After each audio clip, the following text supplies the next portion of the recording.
আগেও বলেছি, আবারও বলছি, এটা একটা কম্পিটিশন এবং এই কম্পিটিশনে যেতে হলে 4টা জিনিসের উপর মার্কিং হয়। একটা হচ্ছে ক্লোজ ডোর ইন্টারভিউ, আরেকটা ইভিনিং গাউন, একটা ন্যাশনাল কস্টিউম, আরেকটা সুইমস্যুট ওয়্যার। তো এই 4টার উপরে যেহেতু মার্কিং হয়, এই 4টা জিনিস যদি আপনি ঠিক করে রিপ্রেজেন্ট না করতে পারেন তাহলে আপনি আপনার মার্কিং কাটা যাবে এবং আপনি টপ 30 এবং টপ 1, টপ 5, টপ 12 কোনো কিছু হতে পারবেন না। সো আমি যে টপ 30 হয়েছি এটাও আমি হতে পারতাম না যদি আমি সুইমস্যুট কম্পিটিশনে না যেতাম। সো এবং আমার কাছে মনে হয় যেহেতু এতগুলি দেশের কন্টেস্ট্যান্ট এখানে আসছে এবং I am not the first person যে বিকিনি পড়েছে বাংলাদেশে অনেকেই পড়েছে, আমি আগেও পড়েছি। সো এই কম্পিটিশনে গিয়ে আমি কোনো দিক থেকে কম দেখাতে চাই না এবং কোনো দিক থেকে আমি বাংলাদেশকে ছোট করতে চাইনি এবং কোনো দিক থেকে আমি ওই জায়গাটা খালি রাখতে চাইনি যেখান থেকে আমাদের সম্ভাবনা কমে যায় জেতার। সো সেই জন্য আমার যেটা করার প্রয়োজন হয়েছে ওই কম্পিটিশনে গিয়ে আমি সম্পূর্ণটা করেছি।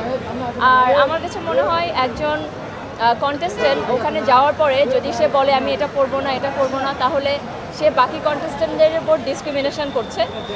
সে ওখানেই দেখাচ্ছে যে আমি জাজমেন্টাল এবং ওরা পড়ছে আমি পড়ি না, আমি সুপিরিয়র। সো এটা আমি করতে পারি না। এটা ওরা মুখে বলবে না যে তুমি পড়তেছো না, তুমি সেটার জন্য সুপিরিয়র বা তুমি সেটার জন্য ভালো না, বাট ওরা আপনাকে জাজমেন্ট করে ফেলবে যে তুমি ব্যক্তিগত মানুষ হিসাবে কেমন। বাংলাদেশের জন্য অবশ্যই জয় হয়েছে এই জন্য বলবো, কারণ আমাকে 121টা কান্ট্রিকে পিছিয়ে ফেলে তারপরে আসতে হয়েছে এখানে। আর বাংলাদেশ থেকে এই প্রথম কেউ মিস ইউনিভার্স থেকে পজিশন পেল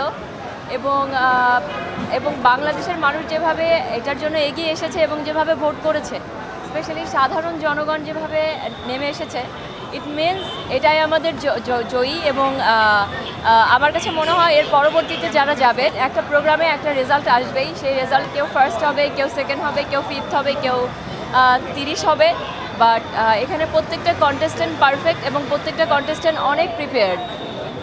সো সেই জায়গা থেকে আমরা বাংলাদেশিরা ফার্স্ট টাইম কোনো পজিশন পেয়েছি এবং আমার কাছে মনে হয় এটাই আমাদের জয়ী। আমার কাছে সবথেকে গৌরবের বিষয় যেটা, আমি যখন ওখানে ছিলাম as a miss universe Bangladesh, ওখানে যেসব জার্নালিস্ট ভাইয়েরা ছিল ওখানে বিভিন্ন কান্ট্রি থেকে, তাদের কাছে বাংলাদেশের অনেক পরিচিতি হয়েছে আপনাদের জন্য। আমার জন্য যারা ভোট করেছেন, যারা আমার জন্য কমেন্ট করেছেন, যারা আমার ভিডিও শেয়ার করেছেন, প্রত্যেকটা মানুষ কিন্তু হেল্প করেছে বাংলাদেশের পরিচিতির জন্য।